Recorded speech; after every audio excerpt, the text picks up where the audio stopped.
नमस्ते दोस्तों, मैं गौरव त्रिपाठी STS ऑनलाइन पर आप सभी का स्वागत करता हूं। भारतीय राज्य व्यवस्था और शासन के एक नवीन अध्याय राज्य और राज्यों के गठन से संबंधित समस्त पहलुओं पर आज हम विस्तार से चर्चा करेंगे। दरअसल में राज्य और राज्य के गठन से ही हमारे राज्य व्यवस्था का सिलेबस प्रारंभ होता है। जैसा कि आप सब जानते हैं कि हम अनुच्छेद 1 से लेकर और अनुच्छेद 395 तक 12 अनुसूचियों और 22 भागों में बटे हुए इस पूरे संविधान को पढ़ते हैं।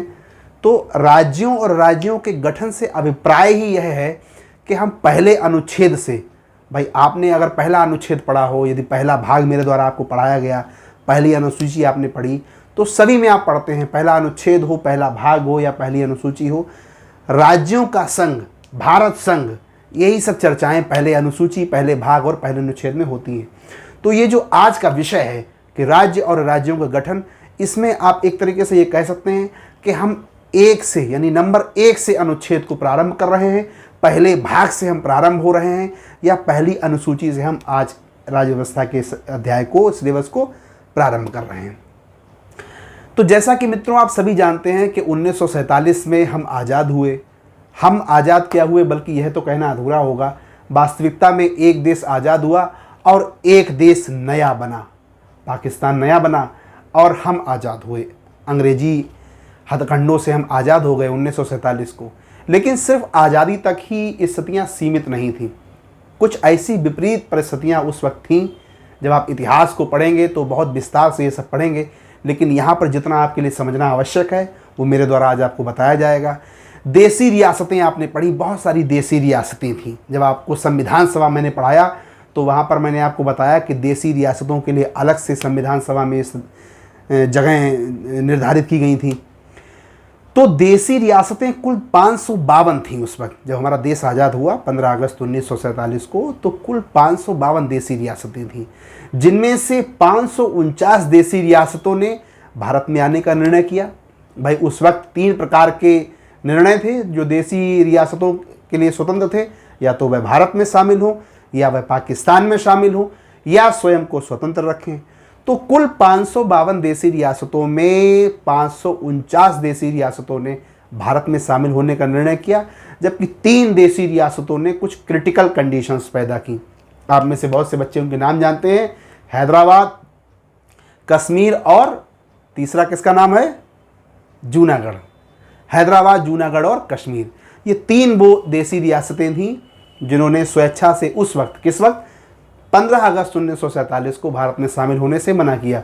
फिर कालांतर में समय के साथ साथ किसी ने जनमत संग्रह के आधार पर, जैसे जूनागढ़ ने जनमत संग्रह के आधार पर, जबकि हैदराबाद ने पुलिसिया कार्रवाई के आधार पर और कश्मीर में विलय पत्र के आधार पर, इन तीनों देसी रियासतों ने भी भारत में शामिल हुई या शामिल किया गया। तो आज हम राज्यों के गठन के विषय में, यानी स्वतंत्रता के उपरांत, आप जानते हैं स्वतंत्रता से पहले हमारे यहाँ 11 प्रांत हुआ करते थे और 5 कमिश्नरीज हुआ करती थी। 4 कमिश्नरीज होती थी और 11 प्रांत हुआ करते थे। मुख्य 11 प्रांत थे जिनको ब्रिटिश प्रांत कहा जाता था, और 4 आयुक्तों के प्रांत थे। ये मेरे द्वारा बहुत ही विस्तार से आपको संविधान सभा में बताया गया है। लेकिन स्वतंत्रता के उपरांत 15 अगस्त 1947 के उपरांत पुनः राज्यों का गठन प्रारंभ हुआ। तो वो किन अनुच्छेदों के आधार पर हुआ, प्रारंभ के अनुच्छेद राज्यों के विषय जो हैं वह क्या कहते हैं, बच्चों में अक्सर क्या कन्फ्यूज़न रहता है, जैसे अनुच्छेद 1 और 3 में बहुत कन्फ्यूजन रहता है। तो वो सारे समस्याओं का निराकरण आप आज इस लेक्चर में करेंगे। कहाँ से ज़्यादा क्वेश्चन हिट होते हैं, किस पहलू को बिल्कुल नहीं छोड़ना है, वो सब आप आज इस लेक्चर में देखेंगे, समझेंगे और सीखेंगे। चलिए आते हैं। तो जैसा कि आप देख रहे हैं, अनुच्छेद 1 क्या कहता है कि भारत राज्यों का संघ होगा। इंडिया या भारत राज्यों का संघ होगा।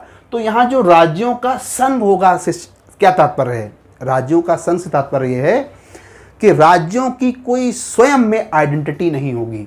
आइडेंटिटी से अर्थात तात्पर्य क्या है कि राज्य स्वयं को देश से, भारत से बाहर नहीं कर सकते, स्वयं की सत्ता निर्धारित नहीं कर सकते। उनको हमारे संविधान के अंतर्गत ही चलना होगा, संविधान से परे उनका परिचय नहीं होगा। तो राज्यों का संघ यानी भारत सभी राज्यों से मिलकर बना हुआ है। यहाँ जितने भी राज्य हैं या जितने भी राज्यों का गठन होगा आगे, हमारे संविधान के अनुच्छेद 1 के अनुसार वह भारत को छोड़ नहीं सकते, भारत की सीमा से बाहर नहीं जा सकते। अनुच्छेद 2 क्या कहता है? भारतीय संघ में नए राज्यों के प्रवेश तथा स्थापना का संसद का अधिकार। अब यहां संसद के अधिकार को बहुत ही आप हाईलाइट कर लीजिए, क्योंकि ये ही प्रश्न आपसे इस प्रकार के पूछता है। अनुच्छेद 2 कहता है भारतीय संघ में नए राज्यों के प्रवेश या स्थापना का संसद का अधिकार। और लगे हाथ में तीसरा भी पढ़ देता हूं, फिर दोनों को इकट्ठा एक्सप्लेन करूंगा। नए राज्यों का निर्माण एवं वर्तमान राज्यों के क्षेत्रों, सीमाओं तथा नामों में परिवर्तन करने का संसद का अधिकार। अब प्रश्न यह पूछता है पेपर में, परीक्षा में, जैसे अभी 31 अक्टूबर 2019 को जम्मू कश्मीर और लद्दाख, और अभी हालिया में यानी कि 26 जनवरी 2020 में दमन और दीव को, दादरा नगर हवेली और दमन दीव को, पहले ये दो अलग अलग केंद्र शासित राज्य थे और ये दोनों को मिला के एक राज्य बना दिया गया। तो यदि आपसे प्रश्न पूछता है कि लद्दाख को या जम्मू कश्मीर को या दादरा नगर हवेली और दमन द्वीप को किस अनुच्छेद के तहत राज्य का गठन किया गया है, तो आपका उत्तर होगा अनुच्छेद 3। ध्यान से पढ़िए। नए राज्यों का निर्माण, नए राज्यों का निर्माण का मतलब वे राज्य जो भारत की सीमा के अंदर हैं किंतु उनमें काट छांट करके, काट छांट करने से मतलब जैसे पहले झारखंड बिहार का हिस्सा था, पहले छत्तीसगढ़ मध्य प्रदेश का हिस्सा था, पहले उत्तराखंड उत्तर प्रदेश का हिस्सा था। तो क्या हुआ, राज्यों के निर्माण में वर्तमान राज्यों के क्षेत्रों, देखिए क्षेत्रों से छेड़छाड़ हुई। छेड़छाड़ मेरे कहने का शब्द का तात्पर्य है क्षेत्र बांटे गए, सीमाएं बांटी गई, नामों में परिवर्तन, नामों में परिवर्तन करने का अधिकार भी संसद को है। हालांकि अभी तक नामों में परिवर्तन का कोई केस भारत में नहीं देखा गया, लेकिन आपको जो मैंने अभी बताया, राज्यों के क्षेत्र बांटे गए। जम्मू कश्मीर और लद्दाख एक ही क्षेत्र हुआ करता था, क्षेत्रों में बंटवारा हो गया, सीमाओं में बंटवारा हुआ। पहले पूरे की एक सीमा होती थी, अब दोनों की सीमाएं अलग अलग कर दी गई। तो राज्यों के क्षेत्रों और सीमाओं में जब बंटवारा होगा तो वो अधिकार संसद का होगा, नंबर 1। और नंबर 2, जो सबसे प्रमुख चीज यहां पे आपको याद रखनी है कि अनुच्छेद 3 के अंतर्गत होगा। यह चीज बहुत ध्यान से याद रखें। अगर प्रश्न आ जाए कि लद्दाख का गठन, जम्मू कश्मीर का गठन, दादरा नगर हवेली और दमन और दीव का गठन, क्योंकि ये बिल्कुल हालिया प्रश्न है जो भी पूछे नहीं गए हैं, इन तीनों का गठन अनुच्छेद 3 के अंतर्गत हुआ है, या किसी भी राज्य का गठन अनुच्छेद 3 के अंतर्गत होता है। जो राज्य हमारी सीमा के अंदर हैं, भारत की सीमा के अंदर हैं, उनके गठन अनुच्छेद 3 के अंतर्गत होते हैं। तो ये तो आपको 3 अनुच्छेद याद रखने हैं। अब आइए कुछ और चीजें आपको बताते हैं। संसद साधारण बहुमत से, एक ये प्रश्न यहां बहुत आता है। देखिए 2 प्रकार के हमारे यहां बहुमत है, एक साधारण बहुमत है और एक 2/3 बहुमत से। संविधान संशोधन जो प्रक्रिया अपनाता है अनुच्छेद 368, आप में से जो बच्चे पढ़े हैं वो जानते हैं, जो नहीं पढ़े हैं वो बिल्कुल निर्भीक रहें, बिंदुवार सब कुछ पढ़ाया जाएगा। यहां आप सिर्फ इतना याद रखें, नए छात्रों के लिए कह रहा हूं कि हमारे संविधान में एक आर्टिकल है, आर्टिकल 368, अनुच्छेद 368, जो संविधान संशोधन की प्रक्रिया को निर्धारित करता है।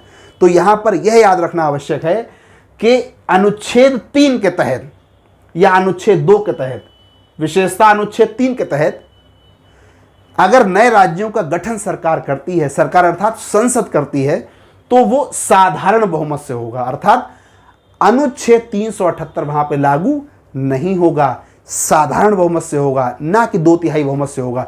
इसको डार्क करिए और इसको बहुत विशेषता याद रखिए। बहुत प्रश्न इससे पूछे गए हैं कि नए राज्यों का गठन साधारण बहुमत के द्वारा होगा और नए राज्यों को संविधान के संविधान संशोधन अनुच्छेद 368 के तहत नहीं माना जाएगा। ये 2 चीज याद रखिए, साधारण बहुमत से होगा और 368 यहां पे अलाउ नहीं होगा। अब एक राज्य पुनर्गठन आयोग 1953 आता है। इस राज्य पुनर्गठन आयोग की पूरी हिस्ट्री मैंने यहां लिखी, आपको भी समझाऊंगा, लेकिन फिलहाल आप ये याद रखें कि राज्य पुनर्गठन आयोग एक बनता है। इस पुनर्गठन आयोग के माध्यम से ही सारे राज्यों के गठन होते हैं, जो कि सबसे हिट क्वेश्चन है। वास्तविकता में अगर आप देखें तो इस राज्य और संघ राज्य क्षेत्र का जो सबसे हिट क्वेश्चन ज्यादातर आता है वो राज्यों के गठन से निर्धारित होता है। यानी आपको 4 राज्य दे देगा एग्जामिनर और कहेगा बताइए कि इसमें से पहले किसका गठन हुआ, या 1 2 3 4 करके देगा और कहेगा क्रमबद्ध लगाइए, या पूछ देगा नागालैंड का गठन कब हुआ, सिक्किम का गठन कब हुआ, त्रिपुरा का गठन कब हुआ। तो इस प्रकार के क्वेश्चन वो भी मैंने लिखे हैं, अभी आपको समझाऊंगा। ये प्रश्न ज़्यादा हिट होते हैं। तो राज्यों का पुनर्गठन आयोग एक बनाया गया 1953 में, फजल अली नामक व्यक्ति द्वारा इसकी अध्यक्षता की गई। इसको भी हाईलाइट करें आप, फजल अली द्वारा इनकी अध्यक्षता की गई। और ये जो राज्यों का पुनर्गठन आयोग बना, इसने 1 नवंबर 1956 को जो स्थिति निर्धारित की राज्यों की और संघ राज्य क्षेत्रों की, राज्य पुनर्गठन आयोग जो 53 में बना, उसने 1 नवंबर 1956 को कुल राज्य और कुल संघ राज्य क्षेत्रों की स्थिति निर्धारित की, और वो थी 14 राज्य और 6 संघ राज्य, यूनियन टेरिटरीज 6। ये भी बहुत परीक्षाओं में पूछा गया है कि राज्य पुनर्गठन आयोग द्वारा कितने राज्य और कितने संघ राज्य क्षेत्रों को निर्धारित किया गया, चिन्हित किया गया। तो यह भी आप याद रखें, 14 राज्य और 6 संघ राज्य। राज्य पुनर्गठन आयोग 1953, अध्यक्षता फजल अली, और इन्होंने कितने राज्य बताए, 14 राज्य और 6 संघ राज्य क्षेत्र। कब? 1 नवंबर 1956। अब इस राज्य पुनर्गठन आयोग के थोड़े से बैक में चलते हैं, इतिहास में। देखिए हुआ क्या, हमारा देश आजाद हुआ। देश आजाद होने के बाद, जैसा कि मैंने आपको प्रारंभ में बताया कि कुछ देसी रियासतें थीं, 552 में से 549 देसी रियासतों ने स्वेच्छा से भारत में आना पसंद किया, 3 ने नहीं पसंद किया। तो उनको भी बाद में भिन्न भिन्न चरणों में भिन्न भिन्न प्रोग्रामों के तहत, जैसे किसी का जनमत संग्रह से, किसी का पुलिसिया कार्रवाई से, किसी का विलय पत्र के द्वारा, जैसा कि मैंने बताया अभी, उनको शामिल कर लिया गया। और उसके बाद एक नई अवधारणा भारत की ज़मीन पे जन्म ली, और वो अवधारणा ये थी कि जगह जगह पे लोग भाषाओं के आधार पे बटे हुए थे। तो एक नया कॉन्सेप्ट कुछ लोगों के दिमाग में आया कि क्यों ना भारत के राज्यों को भाषा के आधार पे बांटा जाए, यानी कि भारत के राज्यों का गठन भाषा के आधार पे किया जाए। अब नई नई सरकार थी, नई नई आज़ादी थी, तो इस मांग को जब प्रज्वलित होते हुए देखा, जब ये मांग काफ़ी बढ़ी, तो तत्कालीन सरकार ने, यानी नेहरू सरकार ने एक कमेटी बना दी। जून 1948 में भाषाई प्रांत आयोग बनाया गया, भाषाई प्रांत आयोग। अब इस भाषाई प्रांत आयोग का काम क्या था? इस भाषाई प्रांत आयोग, जिसके अध्यक्ष S.K. धर थे, इनका नाम ही बहुत पूछा जाता है, S.K. धर। भाषाई प्रांत आयोग की अध्यक्षता किसने की? S.K. धर ने। इनका नाम भी याद रखें। तो इस S.K. धर की अध्यक्षता के भाषाई प्रांत आयोग को क्या काम दिया गया?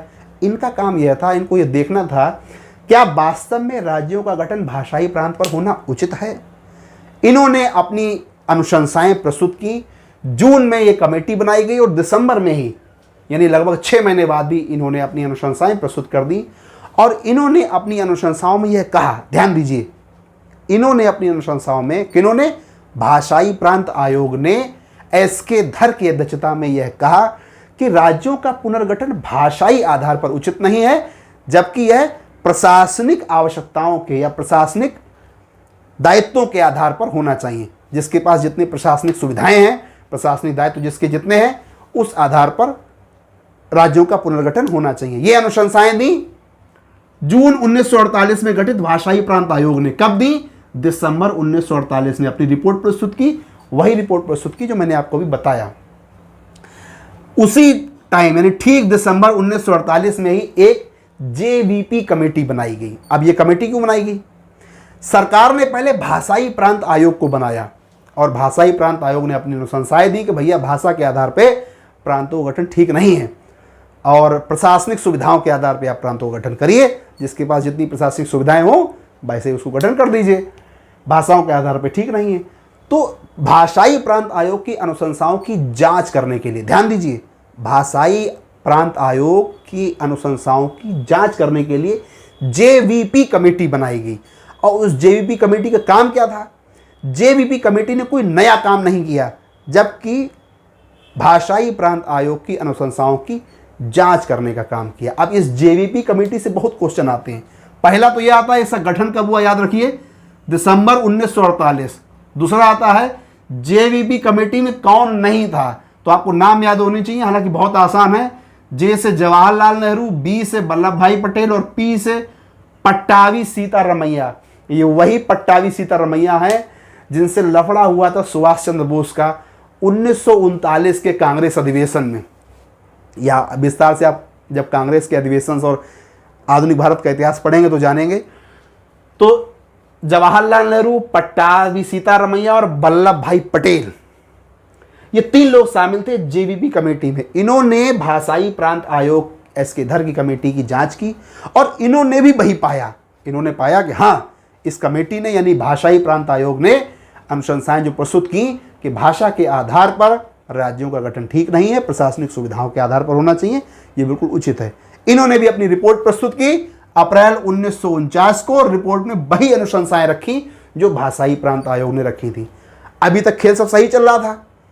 फिर आप पढ़ते तो ये है कि अक्टूबर 1953 में आंध्र प्रदेश को पहला राज्य बना दिया गया भाषा के आधार पे। तो वहां पे एक नए किरदार कूदते हैं। अब आप में से बहुत से बच्चे उस नए किरदार का नाम जानते हैं, पोट्टी सी रामलू। पोट्टी श्री रामलू। कौन थे ये पोट्टी श्री रामलू?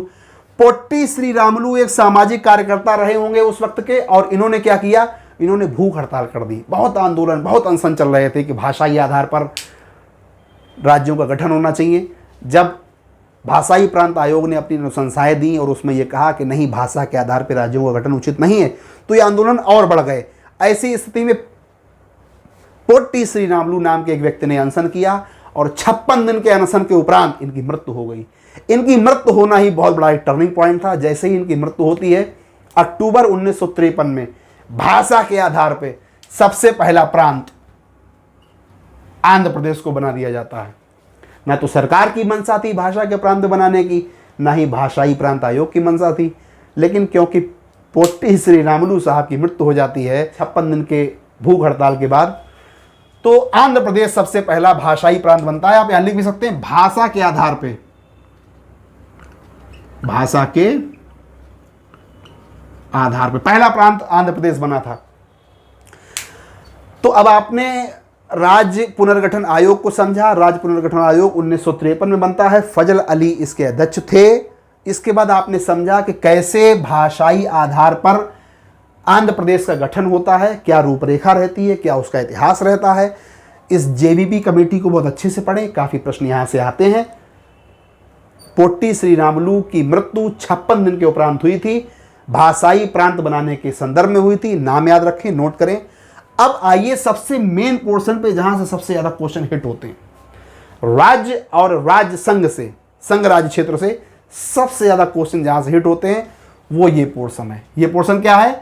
आपको राज्यों के नाम के साथ साथ उनकी तिथियां याद रखनी है कि किस राज्य का गठन कब हुआ। तो चलिए आइए, सबसे पहले गठन जैसा कि आपको बताया गया आंध्र प्रदेश का हुआ 1 अक्टूबर 1953 को। आप जानते हैं पहले ना गुजरात था ना महाराष्ट्र था, बंबई था पहले। क्या था? बंबई।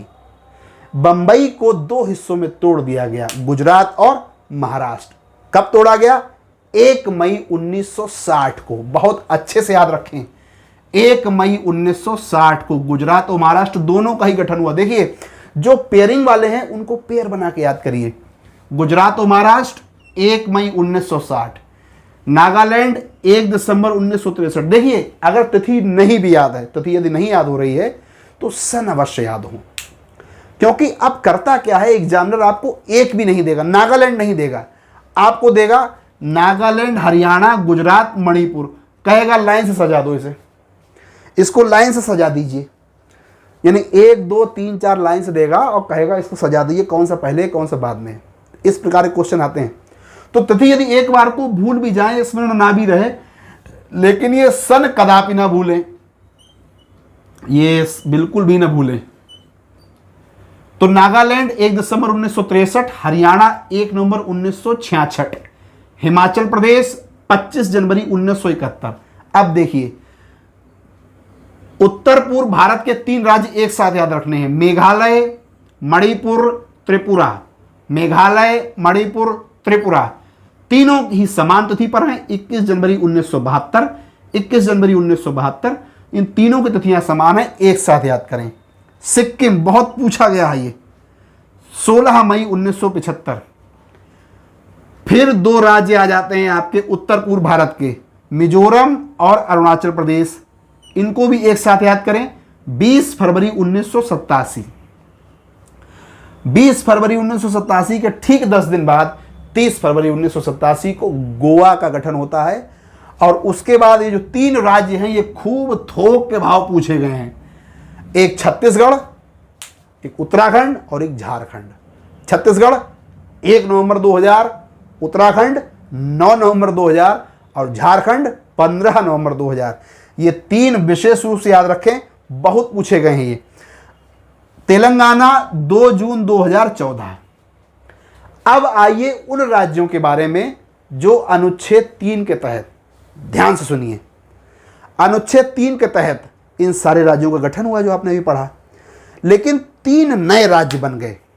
3 नए राज्य बन गए, पहले 9 राज्य थे, अब वर्तमान में 8 राज्य हो गए। अगर हम केंद्र शासित राज्यों की बात करें तो 8 केंद्र शासित राज्य हैं। तो उनमें से जो 3 बिल्कुल नए बने, यानी पहले केंद्र शासित प्रदेशों में ना तो जम्मू कश्मीर था ना आपका लद्दाख था, वो दोनों ही बांट के अलग अलग बना दिए गए, केंद्र शासित राज्य बन गए। पहले दादरा और नगर हवेली और दमन और दीव 2 अलग अलग राज्य थे, दोनों को जोड़ के एक राज्य बना दिया गया। तो इनकी तिथियां बहुत विशेष रूप से याद रखिए। देखिए, जम्मू और कश्मीर 31 अक्टूबर 2019। देखिए, यह फैसला तो लिया गया 5 अगस्त 2019 को, लेकिन 5 अगस्त 2019 आपको याद नहीं रखना है। आपको तिथि वो याद रखनी है जब से यह प्रभावी हुआ, यानी इनका गठन जब से प्रभावी हुआ। तो खूब गांठ मान लीजिए, भविष्य के पेपरों में यह क्वेश्चन खूब हिट होगा। 31 अक्टूबर 2019। धारा 370 कब हटाई गई? 5 अगस्त 2019। जम्मू कश्मीर का नया गठन किस दिन से प्रभावी हुआ? 31 अक्टूबर 2019। ठीक यही तिथि वो थी जिसमें लद्दाख का भी गठन प्रभावी हुआ, यानी 31 अक्टूबर 2019। एक और राज्य आपने अभी जल्दी में देखा, दादरा नगर हवेली और दमन और दीव। पहले ये 2 अलग अलग राज्य हुआ करते थे, अब इन दोनों राज्यों को सम्मिलित राज्य बना दिया गया और इसकी राजधानी बना दी गई दमन। इसकी राजधानी क्या है? दमन। तो ये 26 जनवरी यानी 2020 में, पिछले वर्ष हमारा जो गणतंत्र दिवस था 26 जनवरी, उसी दिन इसका गठन किया गया। तो ये एक संक्षिप्त नहीं बल्कि विस्तृत जानकारी है राज्यों के गठन के विषय में। हाँ, कुछ और चीजें मैं आपको बता देता हूं, यहां नोट करने की जगह नहीं, आप नोट कर लें। लोकसभा में संघ राज्य क्षेत्रों के लिए 20 सीटें आरक्षित हैं, जिसमें से वर्तमान में 19 भरी हुई हैं। वर्तमान में उसमें से 19 सीटें भरी हुई हैं। संघ राज्य क्षेत्र हमारे यहाँ 8 हैं, यानी यूनियन टेरिटरीज 8 हैं, जिसमें सबसे ज़्यादा सीटें यानी कि मैक्सिमम सीट्स जो हैं वो 7 सीटें दिल्ली में हैं। दिल्ली में 7 लोकसभा की सीटें हैं। यूनियन टेरिटरी है दिल्ली, आप सब जानते हैं, राजधानी है हमारी। तो ये आप विस्तार से पढ़ें, बिल्कुल ठीक ऐसे ही। देखिए, मैं इतना रचा के इसलिए लिख देता हूं जिससे आपको उतारने में, समझने में बहुत आसानी रहे। जितना कलात्मक तरीके से आप लिखेंगे उतना ही कलात्मक तरीके से आप याद करेंगे, उतना ही आपके घर में दिमाग में बसेगा। दिमाग में चीज़ें उतनी ही जल्दी तब बसेंगी जब आप रचनात्मक तरीके से उसे लिखेंगे। आप ऐसे ही अगर इसको लाइन से सब लिख डालें तो वो तो किताबों में भी लिखा हुआ है, आपको क्यों नहीं याद होता है? क्योंकि आपने उसको कलात्मक तरीके से पिरोया नहीं। तो अच्छे से लिखिए, 1 से 2 रिवीजन मारिए और क्वेश्चंस लगाइए, ऑब्जेक्टिव क्वेश्चंस लगाइए, वहां से आपकी प्रैक्टिस बड़ी अच्छी होगी। चलिए, पुनः जल्दी, बहुत ही जल्दी मिलते हैं अगले अध्याय के साथ। तब तक के लिए नमस्कार।